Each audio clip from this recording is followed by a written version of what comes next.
Name Try Show. And once again, my name is Karen Sims, and I am the director of the Trauma and Resiliency Initiative. Always want to remind you that the goal of the Trauma and Resiliency Initiative is we're hoping that Champaign County will one day be a trauma-informed community, which is a healing and just and equitable community.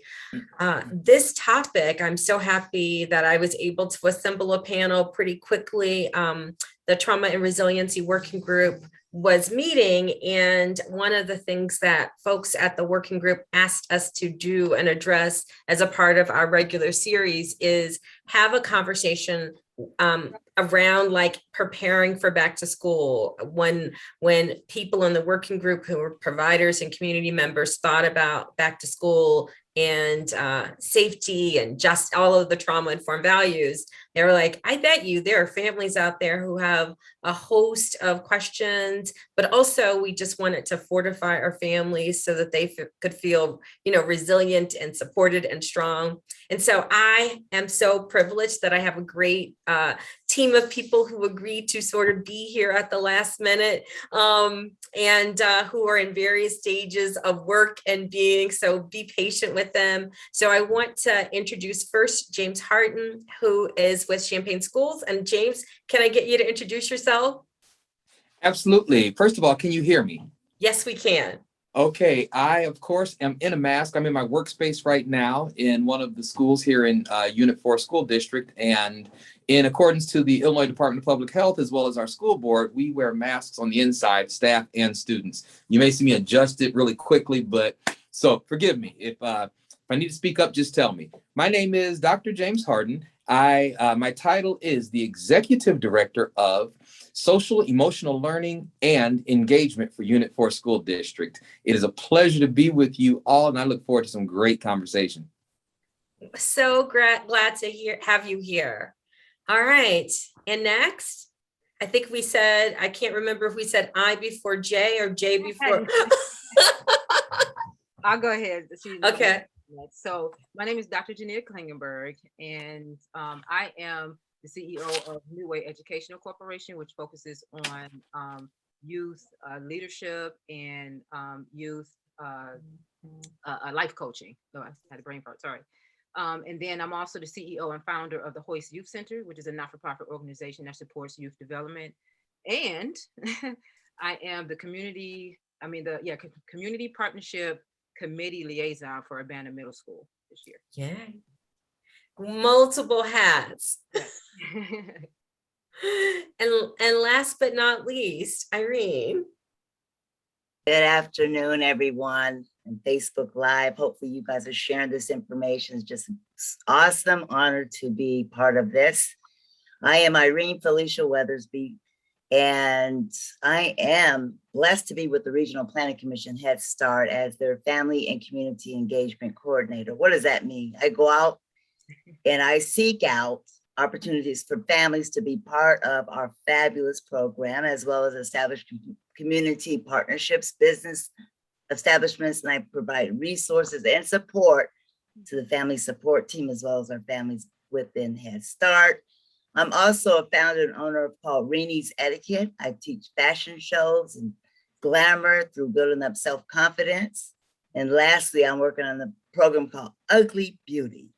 How life hits us with ugly stuff and we have to pull ourselves out of it. And that's me. Thank you, Karen, for the invite. Let's have fun, y'all. I know. And so I'm going to cheat because Irene's also on my board. So yes, see you trauma at fundraiser. Yeah, so I am also doubly proud that she also is giving her time, talent, and energy to help make Try successful. So let's get going. So a lot of the questions I actually am going to have, and I'm going to occasionally look down because we might get like questions that come by text, but a lot of the questions I'm asking actually came to us. And normally I want to tell you, we typically don't get a lot of questions, but these are all questions that happen. But before we kind of get down to the meat, I do think it might be nice for people to know maybe a little bit about who you are, like share what you think is relevant. We kind of did some bio stuff, but like you as like what you bring to this work or why you do the work that you do would be really helpful, right? Because relationships matter and we're always more than our resume. Well, I'll go first. Okay. What brought me to this work in 1999, I was an event executive planner for 33 executives with a major bank in Chicago downtown. So my world was completely tiaras and gowns and limousines.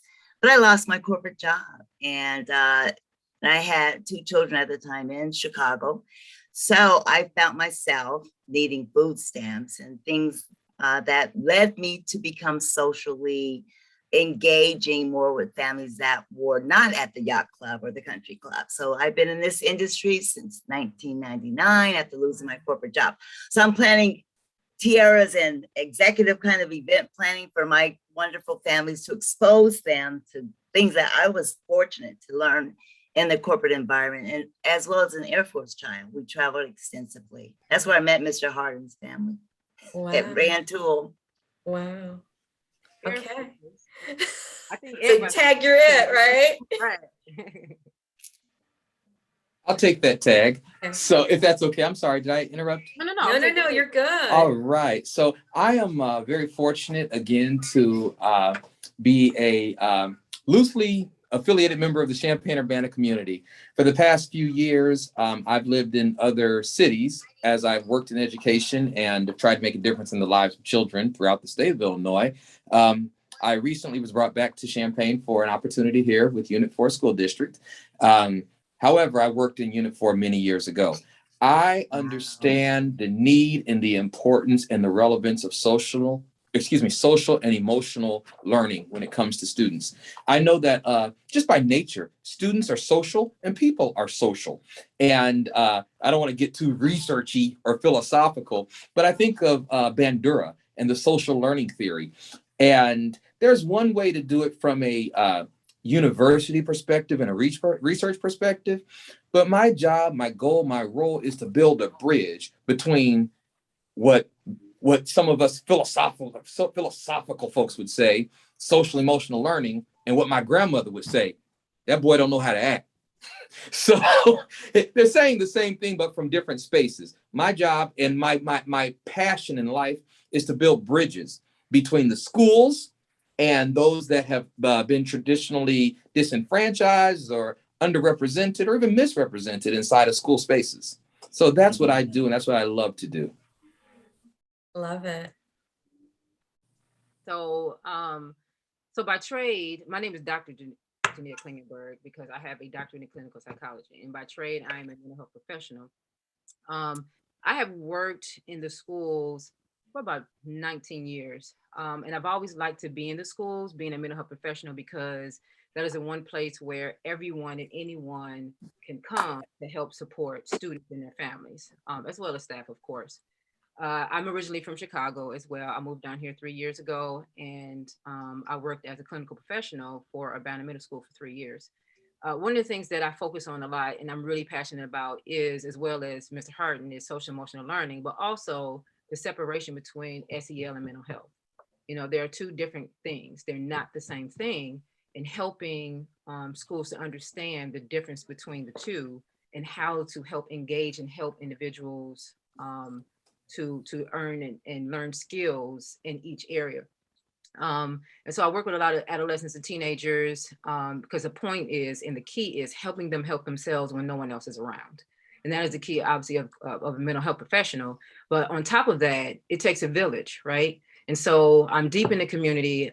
It's deep in my blood. My grandmother was a community person. My mom's a community person. And of course, I'm a community person. And so what I focus on a lot of times is finding people in the community to come together to show students, family, and staff the things that are available to them. Because what I found in the many years of working with clients and patients and things like that is that a lot of people just really don't have information. And so a lot of my life's work has been about collecting information and resources so I can share them. And that's what I do. I find community-based organizations. I go and talk. I love networking. I'm a massive networker. I love networking and talking and sharing my passion and seeing how other people can help the students, help me help the students. That's the crust of what I do, is just finding people who are willing to open and help, and actually helping people who have an idea and turning their ideas in helping youth into a reality. And so I'm able to sit down and talk to people about how they can implement programs and ideas, to help, students in schools. All right, so I'm gonna take like a couple minutes, and because you anybody knows me, I people throw around terms and then I'm like, let's clean them up. So I just want to make sure that they're always clear, and that we're making sure that everything is really accessible. And I also want to make sure that people connect the threads. So James talked about the importance of social emotional learning and how that is one of the things that he does. And so when we think about trauma, right? So trauma impacts attitudes, behaviors, approaches, worldview. And the reason why we talk about trauma all the time is a lot of times what people label as bad behavior or whatever really has its etiology, its roots in people's experiences. And so people have all kinds of adaptations. And so we work with schools and environments and, mental health professionals to not only teach skills, but we want students to have the skills they need to be okay, but we also want the environments in which they exist, the trauma-informed piece, to not cause harm. And so we work to make sure that organizations and institutions and teachers and those people have policies, procedures, and practices so that they also are supportive and growing and culturally responsive and just. And so that is how those two go together, because sometimes people see SEL over here and they see trauma is over here, and they actually are hand in glove. And I think that they go together. And so if you're a parent out there who might hear trauma on one end, and trauma is just like brain science, it's around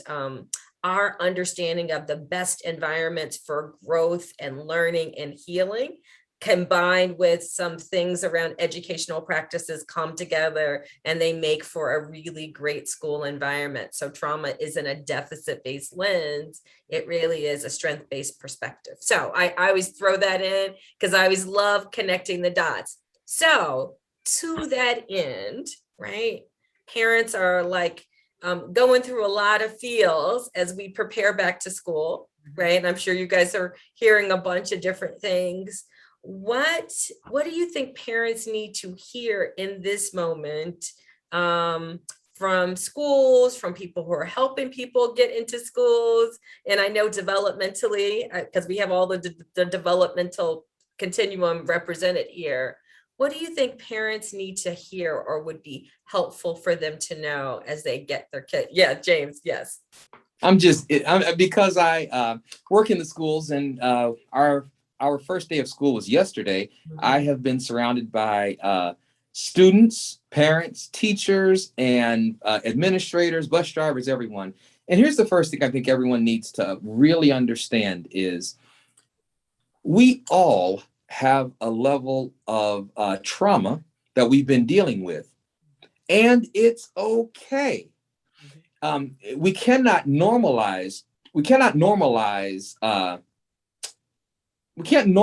trauma like, oh, those things happen. Those things, just get over it, water under the bridge. We have to deal with it. We have to acknowledge. We have to unpack our mental luggage, our social luggage, and our emotional luggage.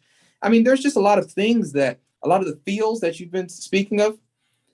Just think of what the average student is feeling right now inside of that classroom. They may, and I don't care if you are 5 or 18, you're a little bit nervous because you're back in school. Mm-hmm. You've not been in school in the past 18 months with any consistency. You've had some pockets of schooling, but in with all of your classmates, for many students, it's been 18 months, a year and a half since they've been in a school.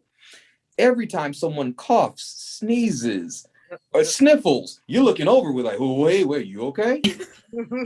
I'm serious. Teachers are feeling this.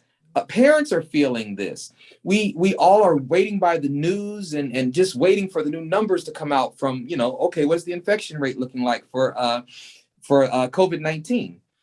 Oh, can I have my student vaccinated? Should I have my student vaccinated? There are so many things that we are saying, little things, those are not small.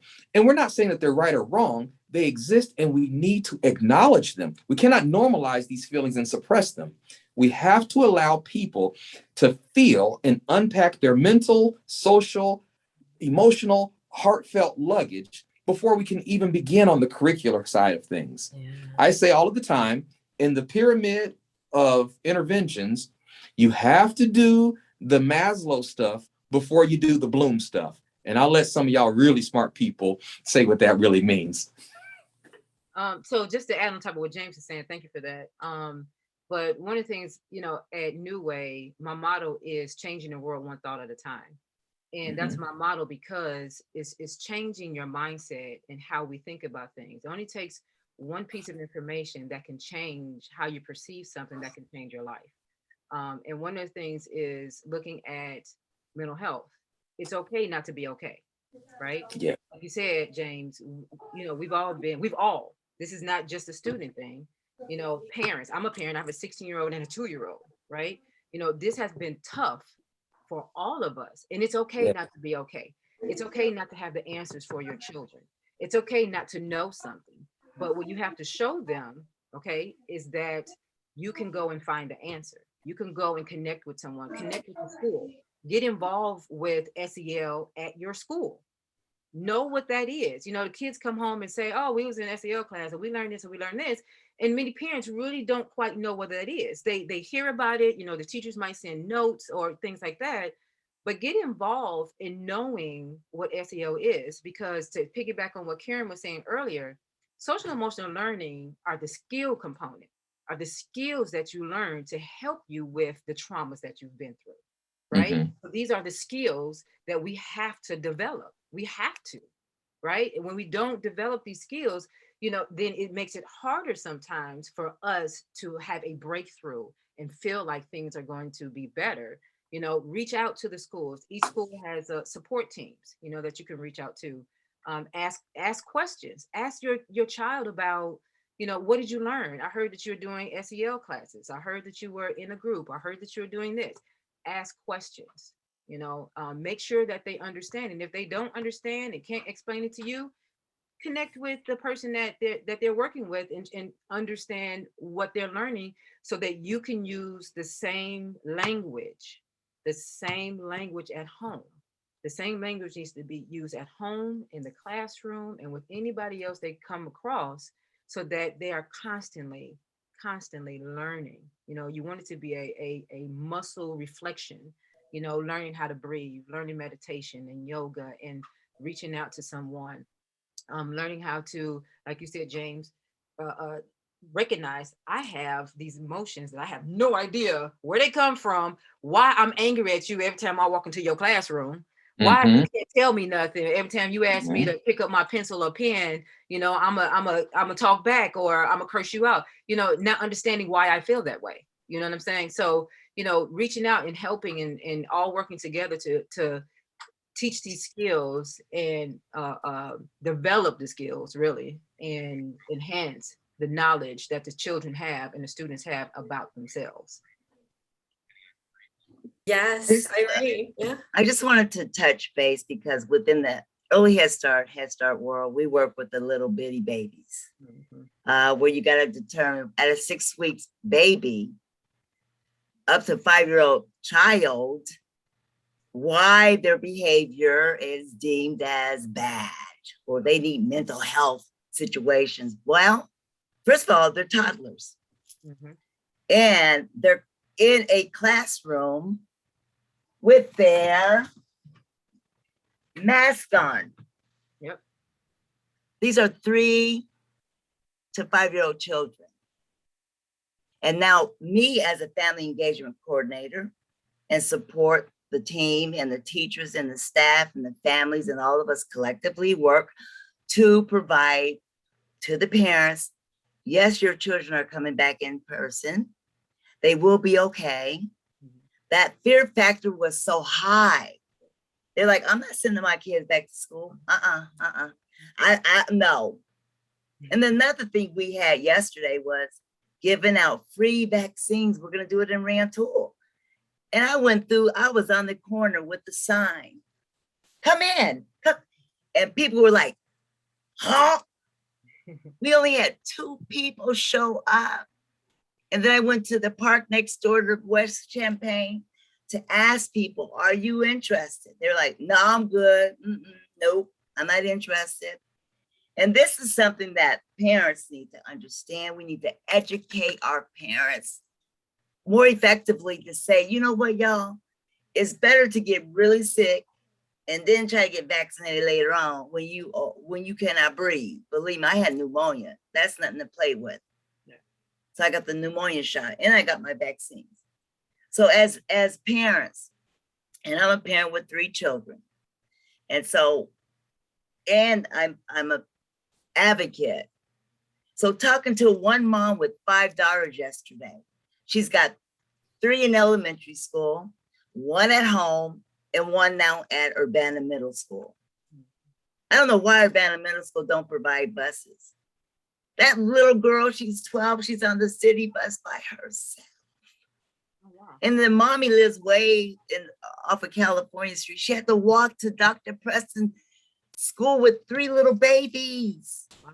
And then she's like, I got lost, Miss Irene, please, well, I don't know where I am. Now so I said, you guys need to do a trial run. Find out the bus systems, get on the bus, take your babies, find out how long it takes to get to school, because she was late picking them up. And so to calm that fear down, I encourage parents, do a trial run on the bus system, you and your children. And if there's no transportation, and that was like a mile walk, 1 and back, advocate for the children, go to the school and find out, what can we do to change this? Like, and especially when the snow's gonna hit, and this mommy can't even drive a car yet. So you said a bunch, Irene. So I want to say 3 things. 1, so Dr. James talked about Maslow's hierarchy of need, and Irene, so I'm going to try to connect the threads. So there's this whole thing that people have done research around needs, and so Maslow did a lot of research, and he said that if we take care of like our basic needs, that's the bottom of the triangle, like food, shelter, breathing, all of those things, before we try to think about like things like complex learning, or like what Dr. Janea was talking about, changing cognitions. But Maslow said we got to make sure that the basic, the safety, the security, the food, the transportation, and even the being, belonging, and affiliation needs come first before we can get to those higher orders. And so Irene talked about, hey, there are lots of being, belonging, and affiliation things that happen. So she talked about, hey, get to know, right, pay attention to those basic needs. And sometimes one of the things is that we can coach or support parents, or you want to encourage parents to get the information they need to be sure that they get their basic needs met.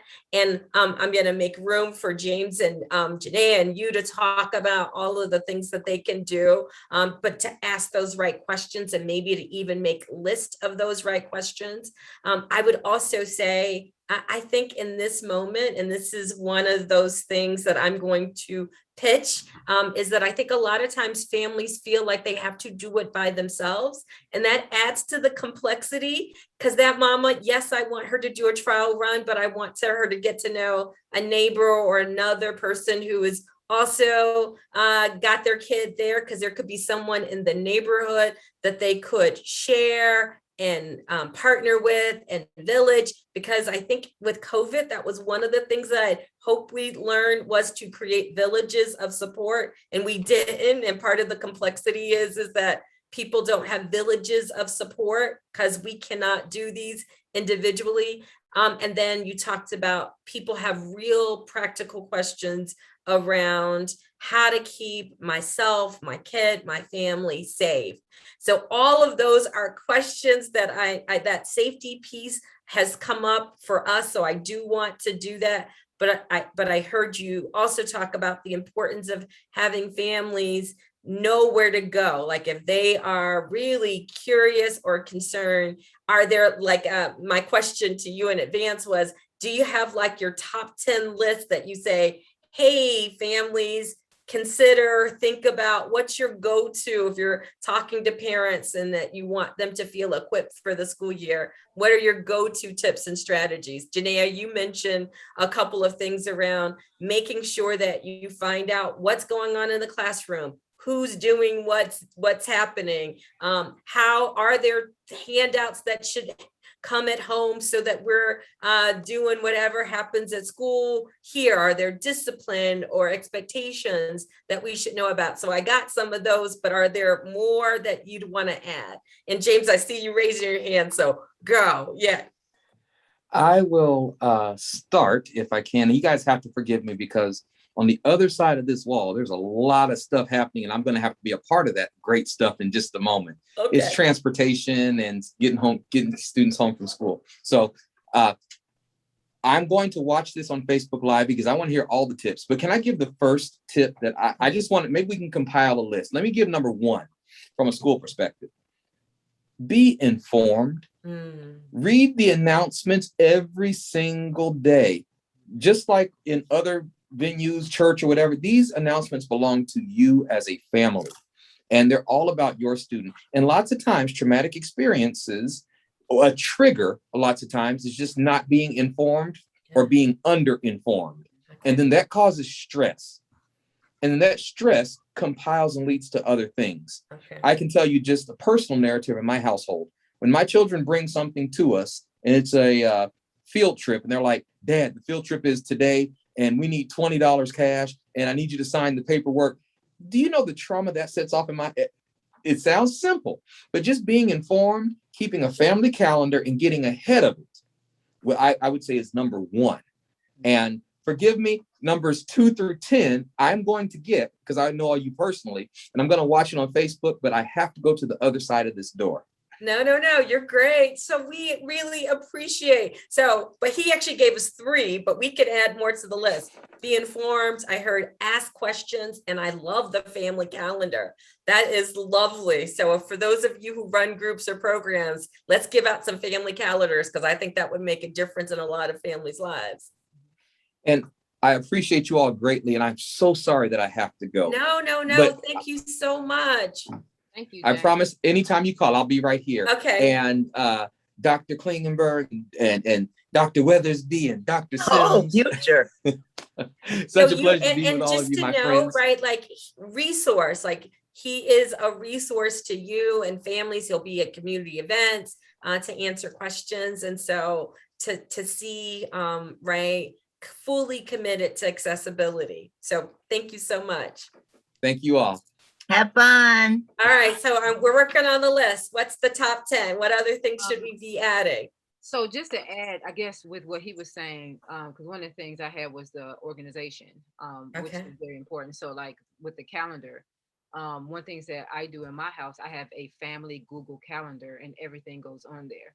As soon as I get the schedule, the school year schedule for parent teacher conferences, for all the different things going on at the school, I put that in the calendar right away. And then at our family meetings, we talk about, okay, is there anything else that needs to go on here right now? So whenever we have a family meeting, I know people are like, family meeting, what is that? But it's very important to connect with your children, okay? Whether you're just asking about what they learned new this week, even if they say, oh, I don't like my class, or, the school sucks, whatever it is, you know what I'm saying? Have a conversation with them about it. You need to know and at least have an idea of what's going on with them. Right? Yeah. Because if you don't have an idea of what's going on, what they're happy, sad, mad, confused, or anxious about, then you can't reach out for help, or you can't ask the right question to determine if you need to seek out help, or to suggest them to seek out help at school with their support team. And so again, organization, putting these things on a calendar, because it can get stressful for us as well. We got our work schedule and meetings and Zooms now, of course, and then the kids schedule. So that organization piece is very important. Another one that I just really am passionate about is starting with yourself. As a parent, we are our children's first teachers. And I think sometimes We get caught up in so many other things that we forget that, right? If you see your child, get frustrated, because they can't open a top, it didn't come out of the blue, right? They have witnessed frustration somewhere, for something, and have learned, that when do something, you can't do it, then you go, I have a 2-year-old and she literally, she tells on you, she tells on us, because we can see what we do when she mimics, start with yourself. Nobody is perfect. Okay. Even when you're having those family meetings, sit down and talk about some of your strengths and some of your weaknesses, because our children need to know that we are human and that no, we don't think we're perfect, right? We do make mistakes and we do apologize for those mistakes. We take accountability for the things that we do and say. They have to see these things, and that's going to help them learn how to use their own voice, right? Either with you. So I teach my 16-year-old, and I taught her for many years how to use her voice with me first, because we have to have some kind of communication. And then helping her learn how to use her voice with others in school, whether she likes something or dislikes something. If a teacher says something that she dislikes, how do we appropriately and respectfully engage in conversation, with the teacher, right? And how did she learn that? Seeing me engage with people in public, so just remembering we are our children's first teacher. Think about, and again, we're not perfect. We may snap, we may blow up, do whatever, but coming back and saying, what, mommy, sorry that I should not even have responded like that. Let them know that we all make mistakes, because a lot of our children do not know it's okay to make a mistake. They're so afraid to do things wrong or not know something. So then they go in the classroom and don't raise their hand, because they feel like if they don't know something, they'll get criticized, ridiculed, talked about, teased, all kind, or the teacher might not answer, So working with and talking with your children about, look, this is who I am, right? And this is who I was when I was your age. I tell my daughter all the time, I'm ADD, and I'm not ashamed of it. A lot of people, statistically, a lot of people with ADD don't get doctorate degrees because it's hard. But I tell her, because my daughter's ADD as well, I'm like, you can do it. It was hard, but you can do it, and it's such a wonderful success story. And so she looks at me and is like, okay, well, my mommy did it, so, hey, I can do what I need to do. It might be hard, but I can do it. So again, just, remember, you are your child's first teacher, and use that as a stepping stone for many things that you want to teach them, moving forward. I love that. And Irene, I'm going to come to you in just a second, and I'm going to go to something that James said. So we're adding to this list, but he talked about the other thing, right? I'm going to put the two threads together is because people are more stressed. I think, would you advise that you even have a greater need for family meetings regularly, where you're constantly checking in, where you can anticipate that your kids might be more grumpy or might need to decompress when they come in, or maybe they're more fussy. So you want to be less fussy when they walk in because they're in a pretty high pressured environment now. And so part of that family meeting check-in is around creating space for everybody to sort of acknowledge just the amount of tension and stress, and give language to that rather than pretend like it's not happening. The meeting is a safe space. Yep. So I love that. With our meeting, I tell my daughter, this is the time to say whatever you got to say, to make yourself accountable for whatever may have happened that you might not have said already, because if we leave this family meeting and I find out something, then we have a bigger problem, because I'm giving you the open floor and the open space where I'm not gonna go wah, wah, wah, wah, wah. I'm just allowing you to speak and to share your voice, and so we can have a conversation. So I love it. So check in regularly, make room for that. You also model, right, like how you're managing stress, that things are hard, being that great witness, because sometimes we don't teach our kids feeling words, that they only hear angry or happy. And so this is a great opportunity to acknowledge all that. Love that. So Irene, what would you add to the list? Are there unique things for early childhood, or would you add some different things? I just know that as a parent, and I've had to really advocate for my children. My son's an aeronautical space engineer from Purdue University, and he was in 7th grade, and his math teacher at the time said, "Oh, your son looks like he can be this kind of person." I said, "No, I can see my son's talent. He's an engineer. I can see that." And so my son is an engineer. And my daughter, Rachel, is a computer science with a great company in DC area. And she's just got her master's from George Mason. Advocate.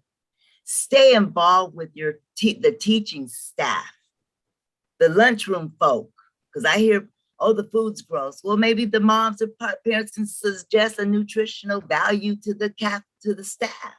Rather than your children sit there and starve and have nothing to eat, and then they come home famished, then they can't learn in the afternoon because they're hungry still. Then I mentioned to one parent, well, why don't you can pack a lunch for your children, if in fact that's allowed. During COVID, I don't know if they can bring outside food right now. So those are things. Advocate, establish relationships with the teaching staff, the school staff. And like Ms. Karen mentioned, the community, the neighborhood that you live in. This is how families become successful. And support systems. Don't just rely on the advocates of Head Start or Miss Irene. There's a Miss Karen, there's a Dr. Janaea, there's Dr. James, and there's the CU Trauma Board that have all of these sphere of influences within Champaign County that families can connect with. I know, Ms. Karen, you mentioned gun violence in the community violence, safety. Now that's something we want to highlight too. But so striving. And so I want to make sure the parents stay informed with the CDC guidelines. Please, while you're out there, by yourselves with your children, wear a mask, wash your hands, because you're going to bring those children back into this environment with other little kids and staff. That's what I have right now. Thank you. No. So that last little tip, and then I want to probably talk about the COVID specific questions that we got. But that last tip, which I think is beautiful, is that remembering that we aren't individuals in this experience like that. Yes, I have a family and I'm concerned about my family, but what I do with my family, it impacts other families in this village, particularly in community. And so if we want schools to be safe, we all play a role in making sure they feel safe. So the specific questions that we have, and I know neither one of you probably want to have these conversations, but I was asked some specific questions, and no, I'm just going to tell the audience, they are not like representing Urbana schools, Champaign schools, Head Start. They're really sort of giving their own community wisdom, leadership advice. So don't go back and say, or Head Start said, right? But the questions I had, and so we'll sort of do this rapid fire. The first question is for parents who are worried about COVID, maybe because their kids might have ADHD or have a developmental need or a sensory need and aren't comfortable wearing masks and have complications in that way. Are there tips and strategies you would give those parents, because there are kids who legitimately, right, might have some real struggles with mask wearing. What would we say to those families? Well, I just say here, I'm sorry, Dr. Janae, I just know that when we enroll our kiddos with our families, part of that enrollment, we ask specific questions with their health history. If in fact they have problems with asthmatic situations and they're on treatment, or they have other health issues, that's an opportunity for the parents to say, oh, by the way, my child is very uncomfortable with that mask. Then I would say, or maybe the staff would say, we would need a note from his doctor, her pediatrician to validate that, because under the guidelines, we require that while they're in person with us. So parents, there are options. All right. So I just want parents to know, talk to people. Don't just keep your kid out because you're afraid. Go and figure out what can be okay, Dr. Janaea, What else would you And advise? so one, teach them how to take breaks, right? Teach them how to properly take breaks from the mask. So Mhm. you have to go to the bathroom. You don't have to have your mask on in the bathroom. Even if you really don't have to go to the bathroom, ask to go to the bathroom. So you can pull your mask down in the stall, or in the bathroom, you can pull it down as long as you're not around anybody else. If you feel like you can't breathe in the mask, again, using your voice, let the teachers know, or staff member knows, like, I'm having a hard time breathing. May I step out into the hallway and pull my mask down? Again, it's very important, teaching breaks, teaching how to break. And the most important thing is, the second thing is talking to the school about that, like Irene was saying. So in teaching your children about how to take breaks from the mask, talk to the school about appropriate locations where that can be done. When and who should they talk to when they need a break from the mask? Because like you said, there are a lot of kids who can't keep the mask on. My daughter was complaining yesterday. She was like, I couldn't breathe. And I'm like, okay, well, then we need to change your mask, number one, because the one she had was like more of a cloth, and it was kind of thick. So I'm like, okay, let's switch your mask for tomorrow and see if that's a little bit better, as far as, like, you're not feeling like you have to do heavy breathing, in order to breathe through the mask. So again, just having that conversation to find out, how do kids in your school go about asking to take breaks from the mask? Because I mean, that's just real talk. We need breaks from masks. Like, as soon as I step out the store, I'm like, I'm like, God, now I can breathe. So just the reality is, we all do. And just teaching them how to ask for it respectfully, and not yelling and screaming at the teachers, like, I hate this stupid mask. Just saying, hey, you need a break, let somebody know you need a break. I know at least in Urbana at the middle school, they can contact support staff. Support staff will come and take them out briefly for a second. I'm not sure how the elementaries function, in regards to taking students out who need breaks, especially with students who are, have special needs. If they have a 504, then you need to talk to the counselors, right? Because you have to figure out how to maneuver their 504, now including the mask. If they have an IEP, make sure you talk to, if they have services, talk to the social worker or talk to their caseworker, for their IEP, and determine, do you need an addendum, in the IEP, because we're in a whole different world now. I don't know if they're even adding this component in IEPs or 504s right now, but I advocate for it because it is a part of the functionality in the classroom now. And so we have to figure out how to best support and help those students who are having a difficult time, keeping it on. Yeah.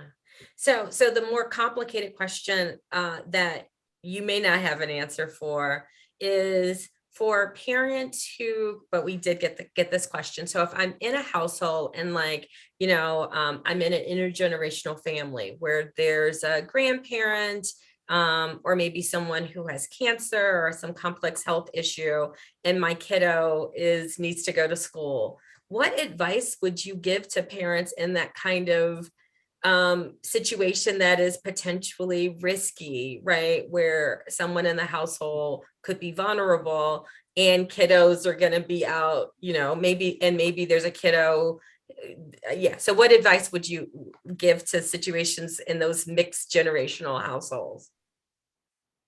I like to say, even within the Head Start, we get a lot of that Okay. with grandparents raising children and foster care children. And so that's already intergeneration. And when our kiddos come into the schools and they're sniffling and they might have allergies, but we have to send them home. And they got to get tested for COVID.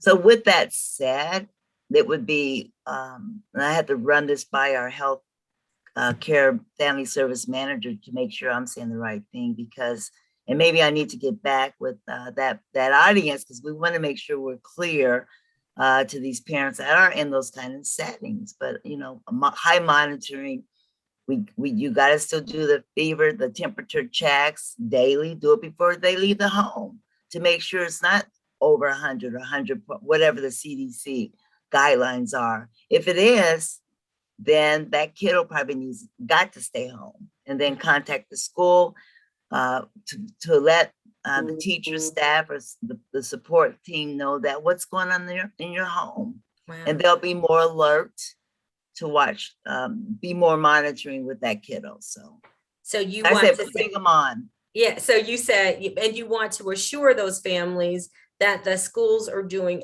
everything that they can humanly do to keep your kiddo safe. And so they're thinking about the safety of, the individual. They're going to make sure that they, again, just sort of, you've got policies that are designed with an abundance of caution.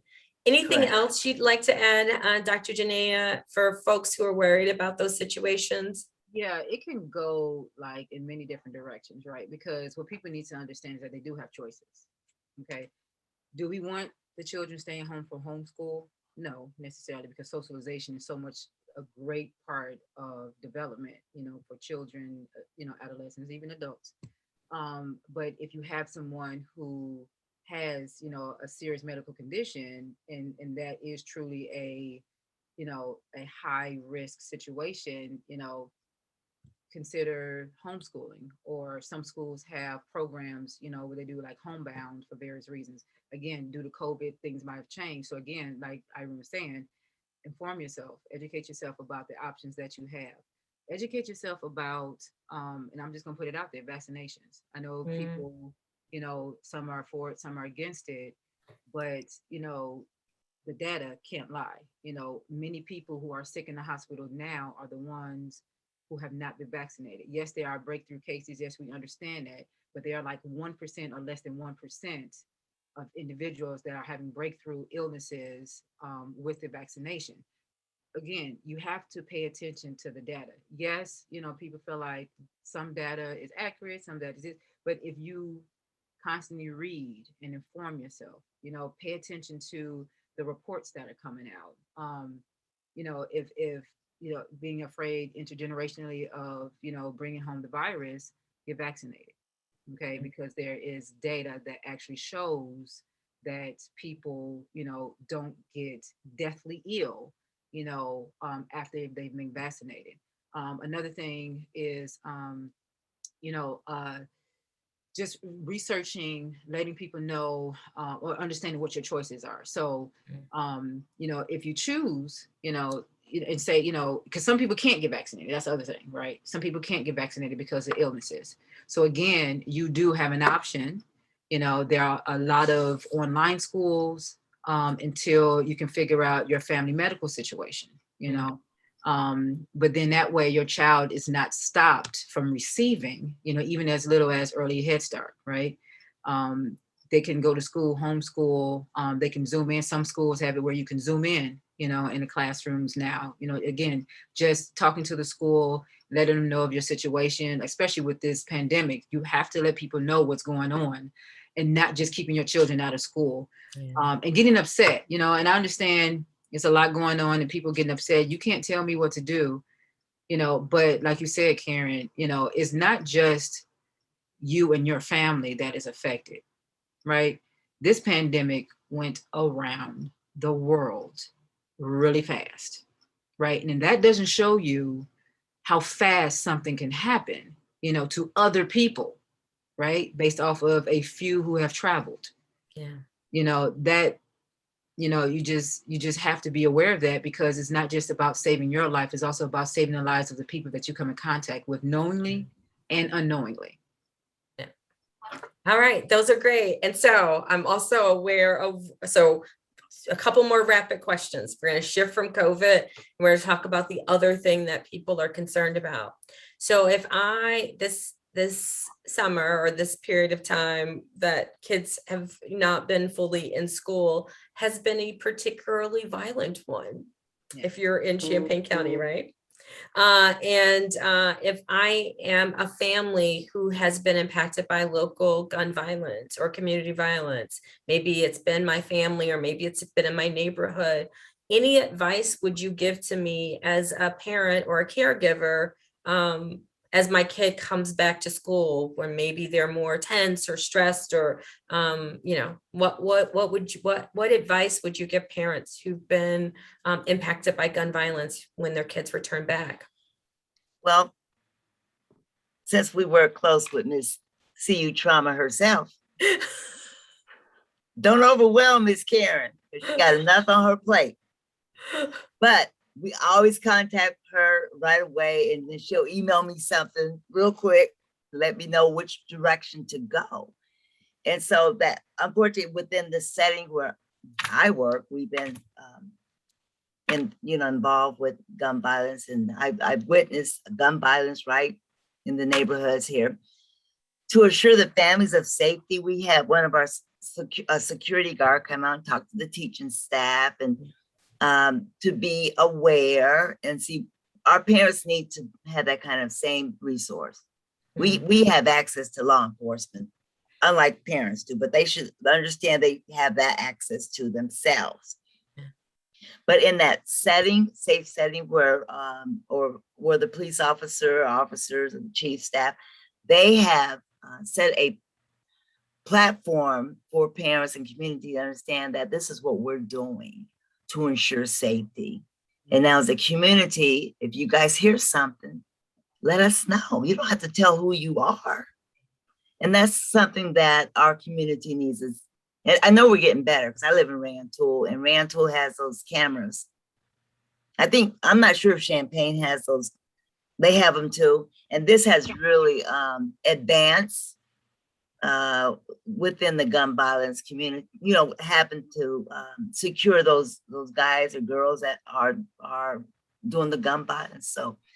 So one thing, assure the parents, provide resources to the law enforcement, tell them get involved with the coalition, just the CU trauma, go up there with the safety meetings and start getting engaged in the community.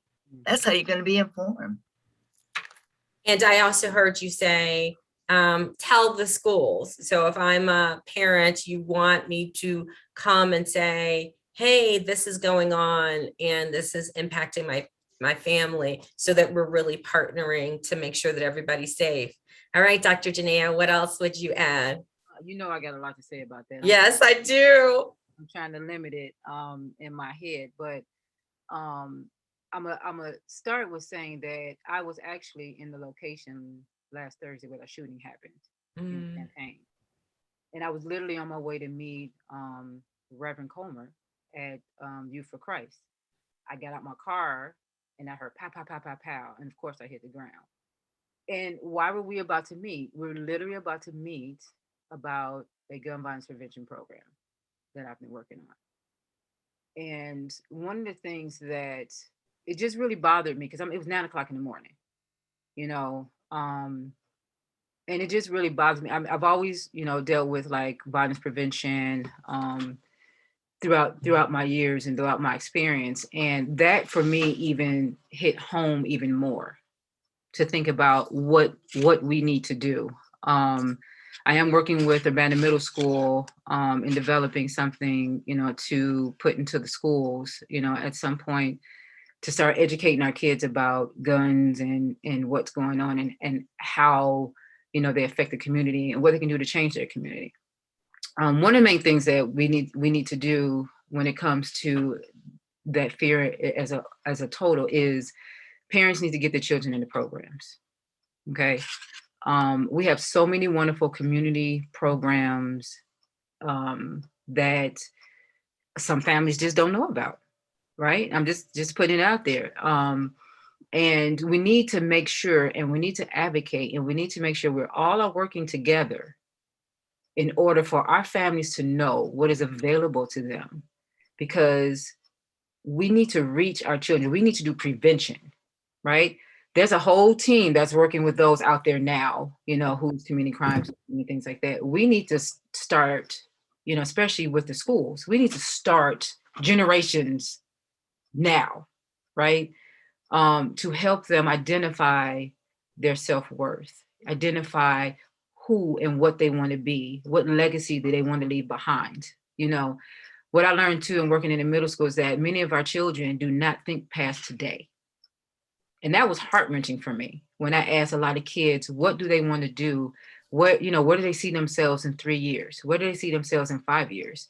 They can't tell me where they see themselves next month, and that's real talk, and that was alarming to me. And this is why, I can continue to advocate for youth, to continue to do the things that I do, because programs helped me when I was younger, you know, in Chicago. I know a lot of people who were, you know, on the street, who've been incarcerated, who have come out, you know, and doing programs trying to help you. Like, those are the people you need to be talking to. Those people who've been out here on the street, you know, those people who know what it's like, those people who know what it feels like to think that a gang is their family. You know what I'm saying? It's not just, you know, it's about those who are affected by the gun violence, you know, who are victims, but it's also about, you know, helping those who are there now, you know, and having people who know where they're coming from. Because nobody else understands where they're coming from unless you lived it. Now, I ain't gonna say nobody, but I was like, that's not I'm true. not gonna say no. But real talk, unless you lived it, you know what I'm saying? There's a Not difference. true. Not true. Not true. I'm sorry. I'm gonna just, the only reason I'm disagreeing is, hey, I I'm lived, right. worked, family members, get it. So, Right. and sometimes, and I'm just going to, because I'm aware of the time, sometimes, because if you're in it so much, you actually don't know how you got through. So I think it's a both and. It's a, hey, it's a first person experience. And Right. sometimes it requires folks who can walk aside. Because sometimes if you don't have a sense of hope, if you don't have a sense of like what you did to get over it, sometimes, right, you can lead and bleed. And that is not necessarily healing or hope feel. Because if my world is still 6 blocks, all I can offer you is my 6 blocks. And I think that sometimes is what we have a problem with, is that we don't, as Irene talked about, we don't offer, because what we will do is we'll say, hey, you're a person who's had complications. And what I'm going to put in front of you is more people who have been just where you are. They don't have any ability or expertise or experiences beyond your 6 blocks. And then we wonder why you don't think that the world could be bigger than your 6 blocks, because all we keep putting in front of you is your 6 blocks. And I want to put people in front of you, right, who offer you the world, right? I'm talking about people who have that understanding. You know, but well, that's I want to say this to Dr. Janaea. About 22 years ago, I worked with a murderer coming out of incarceration. I was with Champaign Consortium. I wasn't a murderer, but I was able to help him and coach him. He appreciates someone not like him that took an interest in him. And I work with the one guy serving life in prison now. Mm-hmm. I'm not in prison, but he is, because my resources are more vast than what his circle of influence with gangbanging. That's all they know. And they're not going to go to the attorneys that I know, because that reveals and exposes them. Mm-hmm. So they come to me. I work with drug dealers, gangbangers for the last 22 years. Mm-hmm. And I'm not a mommy with 5 children that's not married, but I know how to reach them. Right. Yeah, that's because I'm not in that situation. So I got the knowledge to, and I hear you. I hear your voice. I hear you. I just want to hear you, but I also want to be sure that we're not limiting. Right. Let me clarify. I don't mean nobody. When I say nobody, I mean in the sense of people who have experienced those things. Because they've been there, they have a deep level of understanding. I'm not saying nobody else can help, because I as well have worked with ex-offenders for 10 years. You know what I'm saying? And from a vast majority of you know, things that they have done. But what I was saying is that, like I said, they understand things on a deeper level, not people that's just within their area and just talking to them within their area. I'm talking about people who have been successful. I know a gentleman who was incarcerated for 20, 30 years, came out and he read a book a month. He read 52 books a year. You know, we're not disagreeing, because we're out of time. So we're not disagreeing. We're not disagreeing. I just didn't want to end our conversation with that being the final mandate, because I thought what you said and offered in the beginning was a super helpful strategy, where there are tons of opportunities for our kids and families to be exposed to, particularly in a community like this. And I want, and so this is a Karen, I want our kids and families to realize that everything is an option for them, not just things that are special programs for kids who are, because we end up tracking folks. And so we say, this is an academic kid, and this is a criminal kid, and and then we wonder why, again, you say, why is it that they don't have hope? Well, because since I was in 3rd grade, all you put me in was programs for kids who you thought were bad or developmentally. And I want our families to have it all, because that's how our kids will not sort of have a deficit base, or our families can see more than just their 6 blocks. So that's my only wish, because I want to be sure that, because I loved our top 10 list, but when we talk about violence, I know, based on the research and science, the way that we end violence is we get our families and we open up the world and we build resiliency and we have them connected to each other and we have them have hope and we expose them to so much, because that's the way that we break the cycle. And so that was completely with you. Of the community partnership. Yeah, absolutely. Absolutely. So it was wonderful. I just, again, we were all on the same page. I knew where you were going. I knew you were going to get there. And I just made it abbreviated because I know your heart. I know your work. I know. And resources, Miss Irene, Head Start, phenomenal research, community resource, doing amazing things in Rantoul. There is Dr. Janaea, who is running a not-for-profit, a resource in schools, creating programs, an innovator, also just a champion, You hear she is a visionary with lived experience. And then we had Dr. James, who also is just such a gift, coming back to Champaign, helping families navigate, helping advocate for lots of success. And these are just a small snippet, tons of resources, as Dr. Janaea was saying. Use them, utilize them, ask for more. It has been such a great opportunity to spend this time. And again, when I tell you that these women who are on the screen with me now are hella fabulous and fantastic, they are brilliant. You can hear them, brilliant and just so filled with resources. So I appreciate the time. Thank you. Thank you. Thank you so much. Thank you. Thank you.